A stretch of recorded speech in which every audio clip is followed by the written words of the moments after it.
This is CBC Nova Scotia News. It's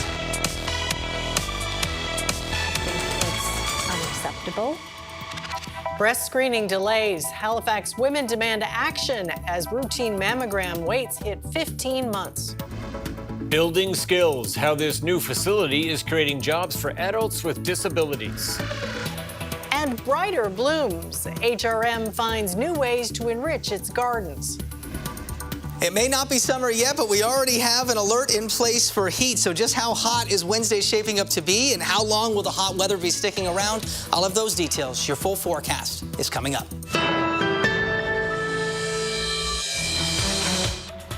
Good evening. Some women in the Halifax area are condemning what they call an unacceptable wait for a mammogram. The breast screening program has significant staffing challenges, and new appointments are currently booking in the late summer of next year. Carolyn Ray reports. Cynthia McCutcheon thought she was being proactive by calling now to book her mammogram for the fall, but she was left speechless when the booking clerk told her the next available appointment date in the Halifax area. Well, when she started to say July, I was thinking, oh, that's a little bit too early. And then when she threw in 2027, I was really shocked. McCutcheon posted a warning to her friends on social media, encouraging them to book their appointments now. Many were offered the same timeline. I think we need to have a voice, and I think we need to make changes. At 15 months, the wait times in Halifax are now twice as long as Prince Edward Island. Some clinics in Toronto book within 2 weeks. One woman told me she found a lump in her breast last year, so she now needs mammograms every 6 months because she's considered high risk. But her next appointment isn't until 1 year from now. She's worried some people might receive a late diagnosis of cancer because of the wait time, and McCutcheon shares her concerns. It's not the care standard that we should have here when other women are getting better standards of care across the country. So why are women in Nova Scotia being penalized? According to the Canadian Cancer Society, Nova Scotia has the lowest survival rate of breast cancer in the country. The province's breast screening program is run by the IWK Health Centre. It said in a statement that the biggest challenge is staffing. There's a national shortage of medical radiation technologists. There's currently a 30% vacancy rate in the department. The IWK says there are some appointments available this year in Bridgewater.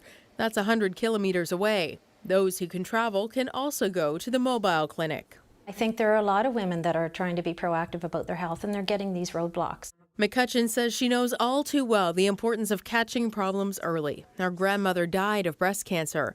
There's no wait list for cancellations, so she'll keep calling to see if a spot opens up. But even then, those last-minute appointments could be anywhere in the province. Carolyn Ray, CBC News, Halifax. A Cape Breton man with ADHD and depression wants to see more mental health supports available in the province. After multiple visits to Cape Breton Regional Hospital, he feels he's not getting the care he needs. Anna Rack reports, and a warning, this story mentions suicidal thoughts. Christopher LeBlanc is struggling to get mental health care at the Cape Breton Regional Hospital. The 41-year-old is diagnosed with ADHD and depression. LeBlanc says he went to the hospital more than 10 times, but never got the care he needed.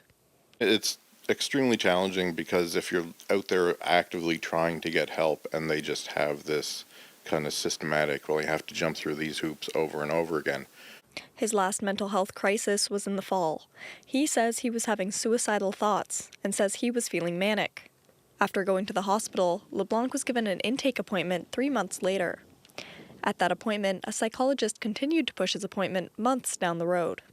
Once you go to the regional, it just feels like you're just a number. They just come in with a clipboard, do whatever they have to do, and then you wait another 4 hours for them to come back in with a clipboard. In the meantime, LeBlanc has been getting help and support from his father. He says he's reached out to the Minister of Health multiple times and has not heard back. How were we supposed to work, within the system? And they're not very willing to help. Nova Scotia Health says that after an intake appointment, they have the capacity to see a patient in 7 days, if the case is deemed urgent enough. I'm sure there's many people that might necessarily feel that we don't offer what they need. And if we don't have those services within ours, we also spend a lot of time connecting with some of our services in the community to connect them with those as well.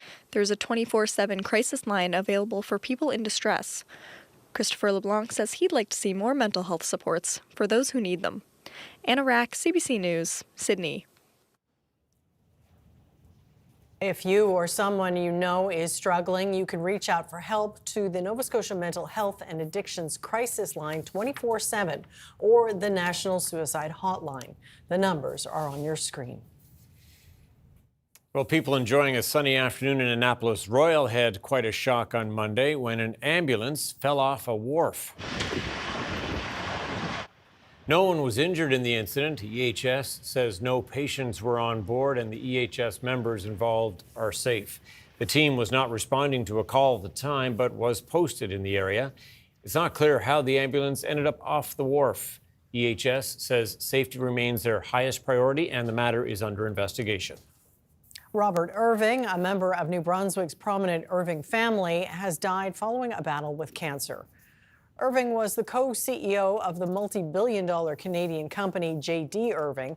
The company has various sectors, including paper products, food processing, agriculture, and transportation. Irving was inducted into the Canadian Agricultural Hall of Fame. He was also awarded the Order of Moncton and the Order of New Brunswick. The Irving family says funeral arrangements will be announced at a later date.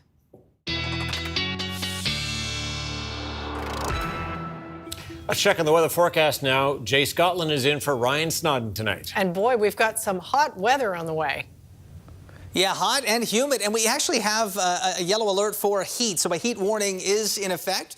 Not too common in May, but we are approaching late May, and we can see that warning is in place really through the valley, up towards Kentville, down towards Lunenburg, and then towards Liverpool through Kedgie Park as well. So this is where the hottest, most humid conditions will occur tomorrow, but much of mainland Nova Scotia will see temperatures up into the high 20s to around 30. Humidex value for inland areas into the mid-30s. So it will be on the muggy side, but that will be the muggiest of the weather. Let's take a look at what we can expect today. We did see those temperatures for inland areas fairly warm. Tomorrow, that wind from the southwest ahead of an approaching cold front will drive those temperatures up even further. Now, as we look to the HRM, we do see the shower chance diminishing this evening. Fog possible into tomorrow morning. Late afternoon, evening showers, but that 26 could feel over 30 with the Humidex tomorrow afternoon, Tom and Ann. That's warm, all right.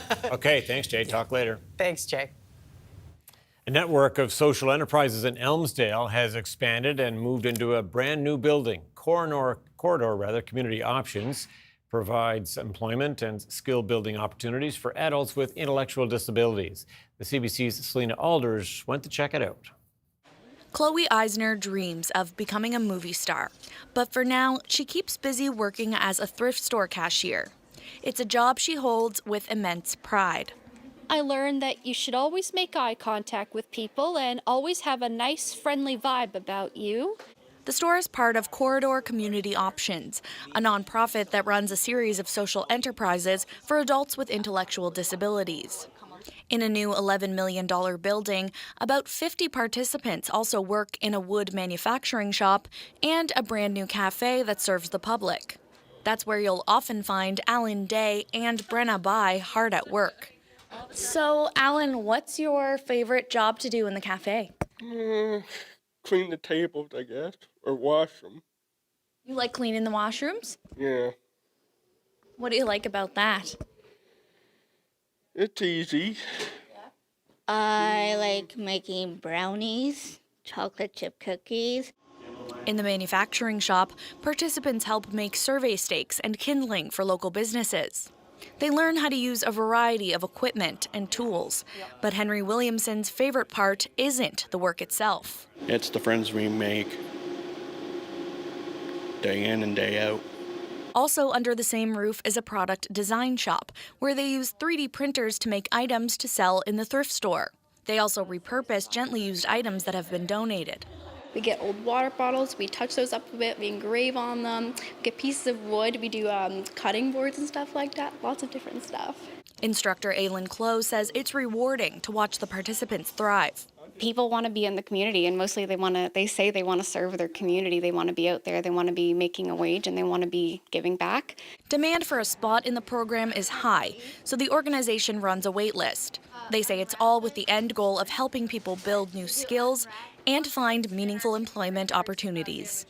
Selena Alders, CBC News, Elmsdale. The province announced a $2 million daycare expansion on Tuesday. Silver Crescent Academy is using the money to move from its current location on the Bedford Highway to a space in Bayers Lake.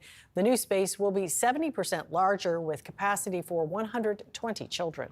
Now we're 71 full capacity, so we're building up a waiting list. Like people calling us often looking for a space, especially for infants, and that's another service we'll be providing in the other space. We'll be having infants. This building is not qualified for infants, so that's another benefit for a relocation. Yeah. The province has funded 88 daycare projects with money from Ottawa since signing a childcare agreement in 2021. Officials say some projects have yet to be publicly announced, but all the money is now spoken for. Documents obtained by the Canadian press show Halifax Mayor Andy Fillmore met with an Uber lobbyist on January the 12th, just one day before the mayor persuaded council to delay a vote on a proposal to increase oversight of ride-hailing drivers. The documents reveal lobbyist Jonathan Hamill delivered a presentation to Fillmore that day, urging the mayor to oppose bylaw changes aimed at aligning the way the background checks are handled for ride-hailing drivers and regular taxi and limo drivers. The documents contain a slideshow that highlighted Uber's safety standards and contributions to the community and criticized the proposed amendment. The HRM does not have a lobbyist registry, so the details of the meeting and related correspondence would not have been disclosed to the public without a formal request under the province's Freedom of Information law. After months of delays, the Alderney Ferry between Halifax and Dartmouth is back to normal service. Today, the Vincent Coleman Ferry returned to the harbour, bringing back 15-minute ferry service on weekdays. The ferry had been running 30-minute service since January, when the Coleman was pulled out due to a steering issue. The required parts came from Europe, and the repairs and testing took far longer than expected. We're going to monitor, we're going to make sure we keep managing properly, we're going to try to stock the right appropriate amount of parts.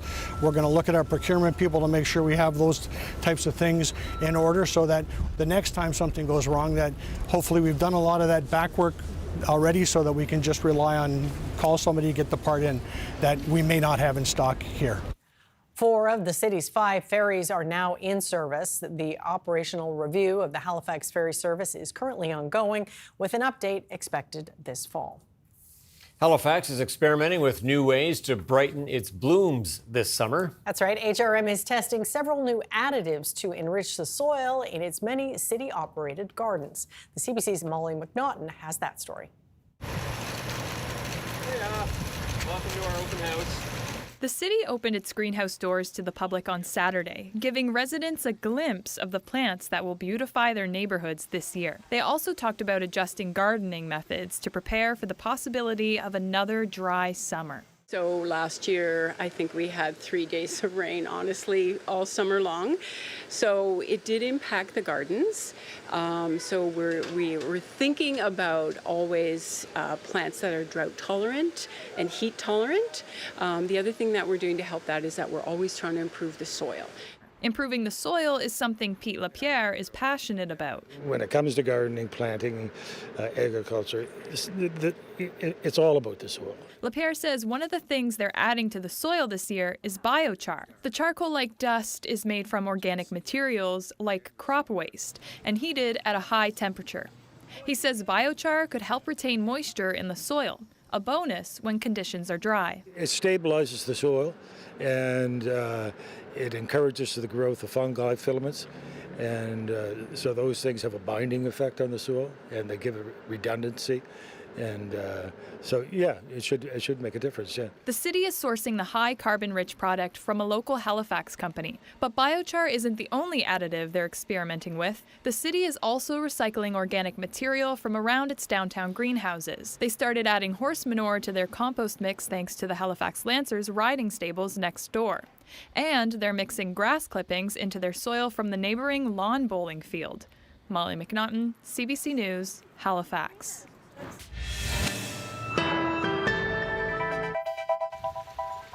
Beautiful day in Herring Cove.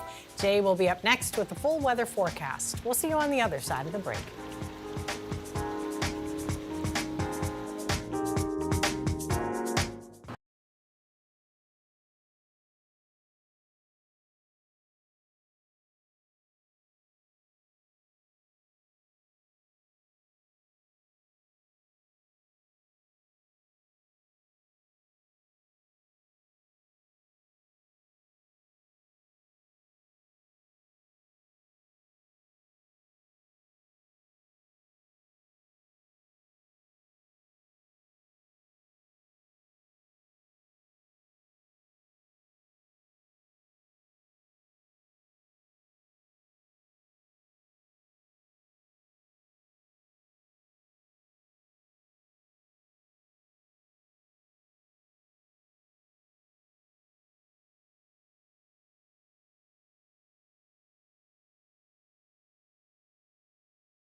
And we've got Jay back with his full weather forecast. Yeah, we had sunshine on the weekend and some heat, but boy, we're getting the real heat now, that's for sure. Are. Yeah, actually seeing that advisory issued, that yellow alert. I know it's not all of Nova Scotia, but it is a sign of warmer days to come. And man, oh man, after the weekend that was, I think folks are ready for some more summer-like weather. Just be mindful where the warning is in place. Humidex values could be oppressive, certainly for this time of year. We're not used to it just yet. It was warm into that neck of the woods today. Greenwood topping out at 25, Kentville 22. Halifax at Stanfield did reach 24 degrees. Think it could be closer to 30 out of Stanfield tomorrow. By the water, with the wind coming in off the water, could be into the low to mid-20s. So there will be a range tomorrow for our temperatures, much like we saw today. Backrow Point just 13 degrees, Yarmouth just 17 degrees. If you're near the coast, much cooler, but still, for this time of year, it will feel warmer across most of Nova Scotia. As we take a look at the satellite and the radar picture, we are seeing that warm front moving to the north. Along that boundary, you can see those showers, periods of rain working through parts of Prince Edward Island, east over through Cape Breton. There is a slight chance for a few rumbles of thunder along that boundary. This is a warm front that is moving through.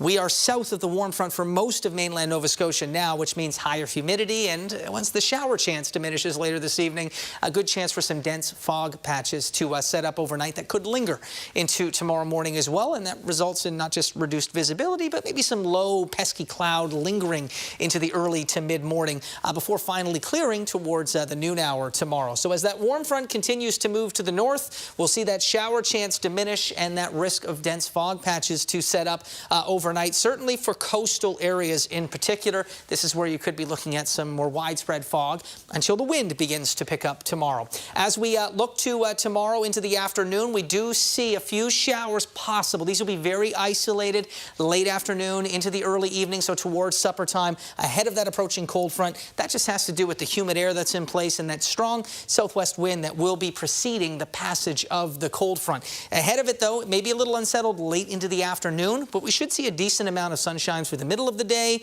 and that's where it's going to feel warm, and it's going to feel very summer-like with that humidity in play as well. Cold front Wednesday night through early Thursday does work through, and that brings back at least a sunnier sky into the long-range outlook. Could be looking at a few passing clouds on Thursday. We'll say a mix of sun and cloud, but it does become sunnier later in the day.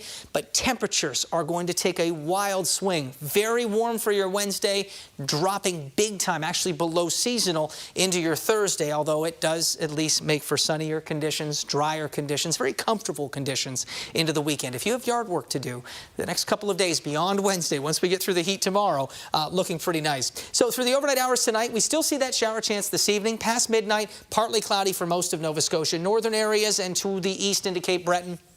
This is where you'll keep that shower chance past midnight. Otherwise, fog patches possible. That'll be the big concern tonight, and a good chance that those fog patches could linger into the early morning hours tomorrow. Temperatures will be into the teens, low to mid-teens tonight, so it will be fairly mild, which gives us a very warm starting point into the morning hours tomorrow. That sets us up for very warm conditions into the afternoon. We can see Kentville at 30, Bridgewater at 30. In between, as we look for inland areas, temperatures could be anywhere from 30 to 32. You'll have to add a few degrees for the Humidex tomorrow. And it's a range of temperatures for the HRM near the water. Could be into the low to mid-20s.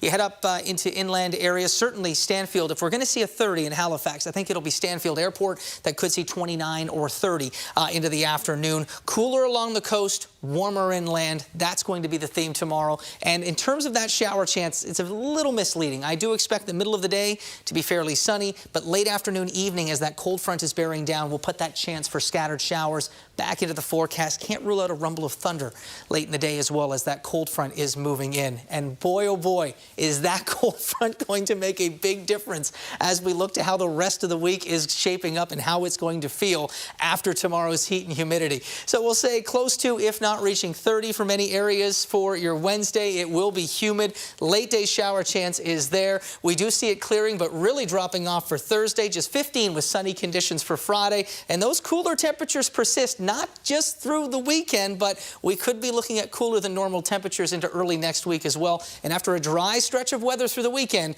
I think some much needed rain is something to look forward to late Monday into Tuesday. Tom and Amy? For sure. Okay, thanks so much, Jay. Thanks, Jay. We're back after this.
Some women in the Halifax area are waiting 15 months for a routine mammogram appointment, fearing the delays will lead to late-stage cancer diagnoses. Heather Mulligan is Senior Manager of Advocacy in Atlantic Canada for the Canadian Cancer Society. So when you hear women in Nova Scotia are waiting 15 months for mammograms, so what goes through your mind? Well, that's too long of a wait. When you consider this is part of a routine screening journey for people with breast tissue and for women to monitor their health over time and to monitor their breast health over time. This is a service that for many decades, actually, Nova Scotia has been offering to women over the age of 40. And so, it's not in line with our sister provinces. And so we have to do better and we have to do more. And hopefully Nova Scotia, the government of Nova Scotia, IWK and Nova Scotia Health Authority are coming together and having some serious conversations around how do we ensure that people in this province have access to that timely screening that they deserve so that we can identify cancer at its earliest stages when it's most treatable. I don't want to make too much of a stretch here, but I'm also reading that Nova Scotia has the highest death rates for breast cancer in Canada. And we're hearing about these delays in the testing. I mean, how much are those two related, do you think? So what we know is when cancer is identified at its earliest stages, it has the most positive outcome, not only for the person who's been diagnosed, but for the healthcare system. Cancer at its early stages, like stage 1 or 2, offers so many different treatment options, less invasive treatment options, and allows and affords for people to also participate in different research opportunities through clinical trials. When we get into those later stages, it requires more time, it requires more effort, more health human resources to treat, but it also takes so much from the person who's been diagnosed, their family. It requires more time away from work. It requires time for their loved ones to take away from work or from their lives to be able to provide that care to their loved one. It means taking time from their lives to address a very serious illness and that, in some cases, does not have the outcome at the beginning stages that you would have hoped. So, this does create a lot of fear and concern for people, and particularly those who are waiting to get their screening done. And so this does create a sense of urgency, not just for patients, but for government to act. And so compared to other places in Canada, why is Nova Scotia's wait times for these routine mammograms more than twice, almost 3 times as long as some locations? I mean, what's your understanding about why that's happening? There's a lot of different factors at play here that can be contributing. First and foremost, as we know, health human resources plays a significant role. And Nova Scotia, like many other provinces across this country and territories, are faced with challenges in meeting the healthcare resourcing needs for cancer care. We know that as our population ages and grows, we're also going to be having more people that will need to be screened for things like breast cancer, lung cancer, colorectal cancer, and more. And so this places additional burden on the healthcare system in order to respond to that need. And we know that our cancer incident rates are only going up. And Atlantic Canada is challenged with some of the highest rates in Canada. And so this does create a challenge of making sure that our healthcare system is appropriately responding to the cancer burden that we're forecasting for our region. So you mentioned government and you mentioned the IWK there earlier. What do you want to see them do to address this? What we want to see is government, IWK, Nova Scotia Health, all coming together and having a plan. And so what we know is we're seeing challenges, not just in terms of the technologists that are responsible for delivering mammography. We also know we have challenges for the medical radiation technologists that deliver radiation care in the cancer care continuum. And so when we think about a cancer care journey from its earliest stages in screening all the way through to treatment and then even to palliative and end-of-life care, we don't have a concerted strategy in terms of what does that continuum look like? What does the care needs look like? What are the human resourcing needs? And so if, for example, when we think about medical radiation, we are short 14 radiation techs in order to deliver cancer care, which is already having a disproportionate impact on people with cancer who are needing radiology. Quick solution, long-term solution would be working with our sister provinces to create a strategy and having a conversation about what are those unique needs, what are the opportunities to create perhaps more seats at schools, to train more of our workforce here in Atlantic Canada, but then also how are we making our region more attractive to bring in that talent, especially if we're competing with our sister provinces across Canada, but also internationally for a finite pool of health human resources to deliver that care. And so, there's a conversation that we could be having, not just as a province between the two health authorities and government, but also regionally about how do we best position Atlantic Canada and make sure that when we bring in talent, they want to stay here, but also how do we work together to bring that talent and grow that talent right here at home. Does the province have a high-risk list? Should they have one? And what do you think is an acceptable wait time?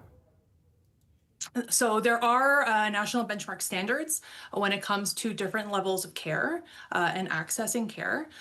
For screening, 15 months is just simply too long, especially when you consider that, the population continues to grow, the eligible population for breast cancer screening.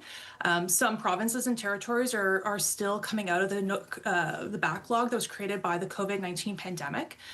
While we're still many years out from that does have a lasting impact, not just on the wait times, the backlog for screening, but also the healthcare resources that were required to make up for that time as well. And so there's a combination of factors that are at play here, and certainly 15 months is far too long. Yeah, it's one to watch for sure. Heather Mulligan of the Canadian Cancer Society. Appreciate your time tonight. Thank you. Thank you. Coming up, Canada's defense minister gives an update on the future of the Air Force demonstration team. And concerns are being raised over a fast-spreading Ebola outbreak in eastern Congo that has killed over 100 people.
Welcome back. After this season, Canada's current Snowbirds fleet will be grounded permanently. The federal government has revealed plans to replace the aging jets with new aircraft. And they're not expected to take flight until the early 2030s. The announcement follows weeks of speculation about the squadron's future.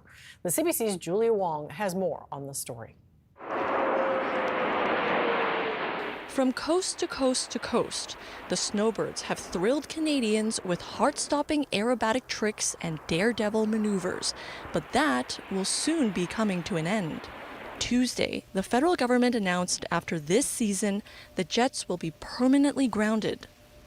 We have every assurance that the fleet is well positioned to serve for another season, and that at that point, the decision was made on the recommendation of the Air Force that we would transition to a new fleet. The Snowbirds are using the same Tudor jets first introduced in the 1960s. Millions have been spent to try to keep them flying for a few more years. But Ottawa now says it's time to replace them. Some of the airframe, engine, and escape system programs, feasibility studies were done, and there are some engineering challenges because of the age of the aircraft that have changed that situation, and this is why it will be retiring in 2027 instead of 2030. That news, hard to hear for those who have piloted the planes. It's emotional. And we owe so much to this team. So much. And they represented our country so well. And worries over what the interruption will mean for the team behind the famous program. You cannot put this operational expertise on a shelf and then take it back in 2 or 3 years. But for this military historian, replacing the fleet now makes sense. The fear that we could have is that in a few years they say, oh, by the way, we change our mind, we don't have the money, and there will be no controversy. People will have forgotten because the Snowbirds won't have been flying for 3 or 4 years and they'll just vanish. That's the fear that we should be having, and we have to watch the government. The new planes are expected to be operational by the early 2030s, but there are no firm timelines. The Snowbirds' final season in the Tudor jets kicks off next week. Julia Wong, CBC News, Moose Jaw, Saskatchewan. If you've been feeling a whole lot of pain in the pocketbook lately, there are new numbers out that show where that feeling is coming from. StatsCan has released the latest inflation numbers, and they confirm the cost of living is up, way up. And you can probably guess why. Nisha Patel reports.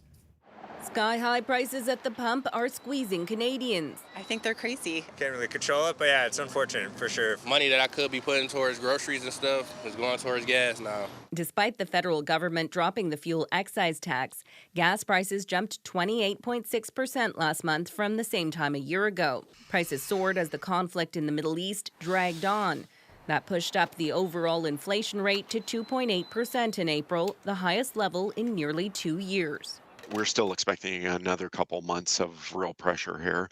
I do think inflation is probably going to poke its head above 3% in the next couple months. Still, food and rent inflation is actually cooling, and analysts say energy inflation hasn't spread to other parts of the economy so far. Whether it's fertilizer prices or the packaging distribution, moving food around, takes a lot of energy to grow food. There still could be a bit of a sting in the tail here for broader inflation. So I don't think anybody's relaxing yet. While the Bank of Canada says it plans to look past a short-term spike, rising inflation remains a serious concern. If energy prices go higher, and particularly if they stay higher for longer, there could well be a need to increase the policy rate to get inflation back to 2%. The national average gas price is up to $1.88 a liter, and that's hitting some hard. It has gone literally up, especially I'm doing Uber and other ride-sharing apps. My full tank is almost $50. Earlier it was just $37. I got it full tank, but now it's like $55 to $60. Experts say if oil prices stay above $100 a barrel into June, higher prices could spread and spark broader inflation across the economy. Nisha Patel, CBC News, Toronto. Prime Minister Mark Carney announced construction has started at a new graphite mine in Quebec, expected to be North America's biggest mine of its kind. It was selected as one of Ottawa's major nation-building projects last fall. Carney says it is expected to pump nearly $2 billion into the economy. He says the project is being fast-tracked to get resources to market at an unprecedented pace. We've secured more than 20 economic and security partnerships across 5 continents in the past year. We've referred 22 projects, including Nouveau Monde Graphique, to our major projects office because it is time to build. The FBI says the suspects in the deadly mosque shooting in San Diego met online and shared a wide hatred towards different religions and races. 3 people were killed when 2 suspects opened fire at the Islamic Center Monday. A security guard who was killed in the attack is being hailed as a hero by police. His actions, without a doubt, delayed, distracted, and ultimately deterred these 2 individuals from gaining access to the greater areas of the mosque where as many as 140 kids were within 15 feet.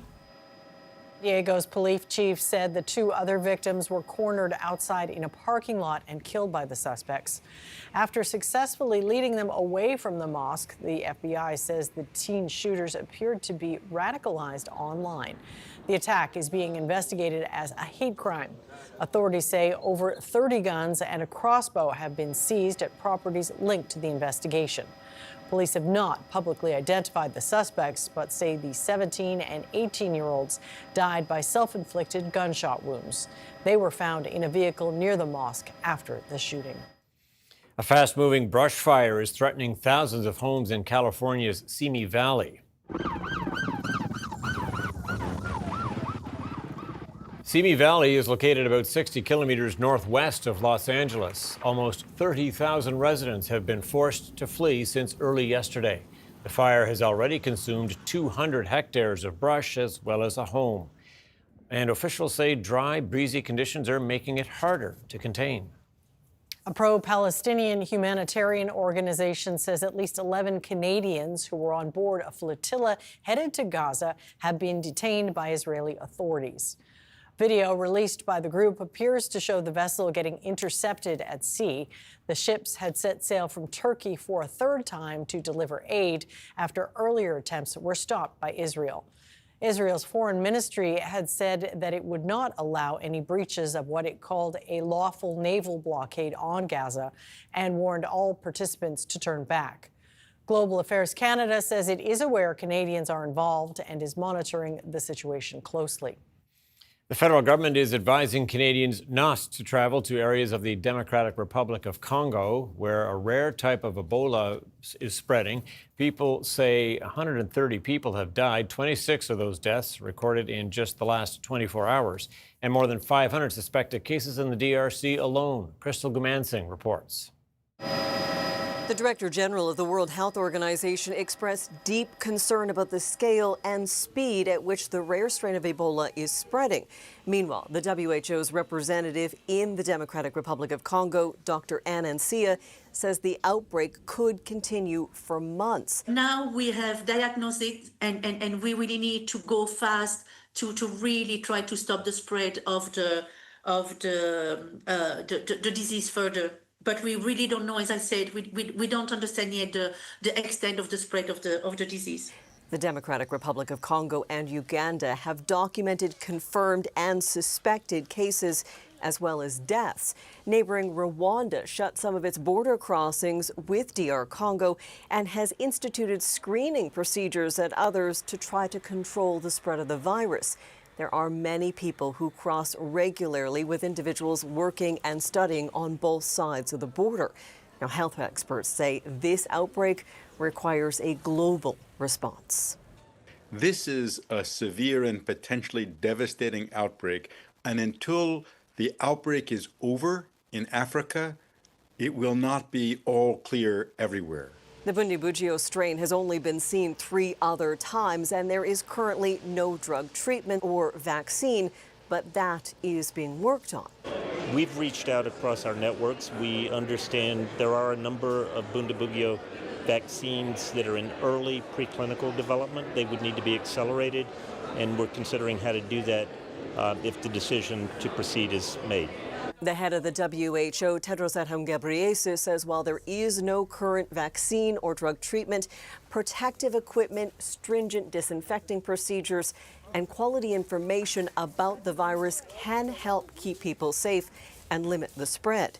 Ebola is transmitted through direct exposure of blood or bodily fluids of an infected person. Health officials say that means the risk to the general public is low. Crystal Gamansing, CBC News, London. As Mexico City gets ready to welcome visitors for the FIFA World Cup, some residents say they're being pushed out of their apartments and neighborhoods. They say landlords are converting their units into short-term rentals for tourists. CBC's Jorge Barrera looks into that story. Frustrations flaring in Mexico City over spreading gentrification driving locals out from some of the most prized neighborhoods as landlords chased a bigger, quicker buck from short-term rentals with the expected influx of tourists as the FIFA World Cup looms. I got in depression the last year because, well, it was very difficult for me to understand that I was living gentrification. LM fears she could get booted at any time from her apartment after her landlord refused to renew her year-long contract. The building's owner is raising rents and turning spacious apartments into multiple units for the short-term rental market. One problem in Mexico City is that a lot of people face this phenomenon. It is very common. CBC agreed to identify LM by her initials. She fears blacklisting if her name is connected to the ongoing controversy at her building complex in Mexico City's Tacubaya neighborhood, which is a new front line in the gentrification battle. We discover in a way that every 48 hours, 3 apartments are taking off from the traditional market. Emanuele's organization has recorded 82 forced evictions between 2015 and 2025 in a district home to nearly half of the 27,000 Mexico City units offered on Airbnb. While she says there is no official data on the coming World Cup's impact, complaints are rising from people who say they've been forced out by landlords eyeing tourist demand for the FIFA tournament, which begins June 11th. We are all in the same boat of being vulnerable to CBC agreed to hide this tenant's identity, who fears reprisal for speaking out. He says the landlord is also forcing people out from this Tacubaya building by making living here difficult. This is an example of what tenants here call a silent eviction. This renovation started in November 2024. It's still not finished. You're forced to live with this. The building's owner, Miran Pesado, declined comment. The city recently passed laws to limit rent increases and the time units can be put up for short-term rentals. But experts say no one enforces those rules. Jorge Barrera, CBC News, Mexico City. Montreal Canadiens have punched their tickets to the next round of the NHL playoffs, and they have done it in dramatic fashion again. Another Game 7 thriller, this one in overtime. Now Montreal's going to work it out. Carrier ahead. Over the line comes Newhook. Shooting. Scores! Alex Newhook! Olé! Olé! Olé! And Montreal is going to play Carolina in the Eastern Conference Final. Alex Newhook is the hero once more. That is his second Game 7 series-clinching goal of the postseason, keeping Canada's only team in the playoffs alive. They start their next series with the well-rested Carolina Hurricanes on Thursday in Raleigh. Canada's main stock index moved lower in trading on Tuesday, weighed down by losses in the battery and base metals sectors, while U.S. markets also fell. Quick look at the numbers now as we head to break.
All right, Jay is back to wrap things up, and it sounds like we kind of have a wide array of weather. Yeah, I'm looking forward to some heat for sure.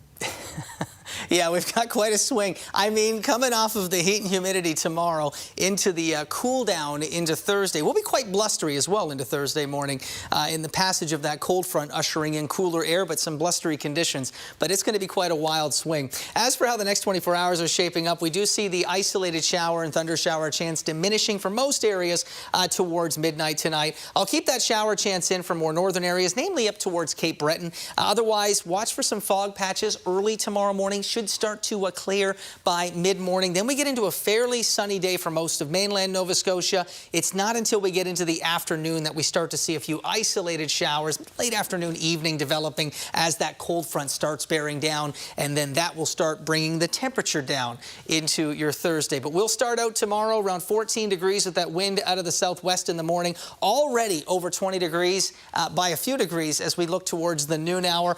We do see a fairly sunny one through the middle of the day. Late afternoon or early evening ahead of that cold front, a few isolated showers could bubble up. For some areas where it's humid enough, I can't rule out a few rumbles of thunder as well, but that temperature of 26 is going to feel over 30, and inland areas will see the actual temperature over 30.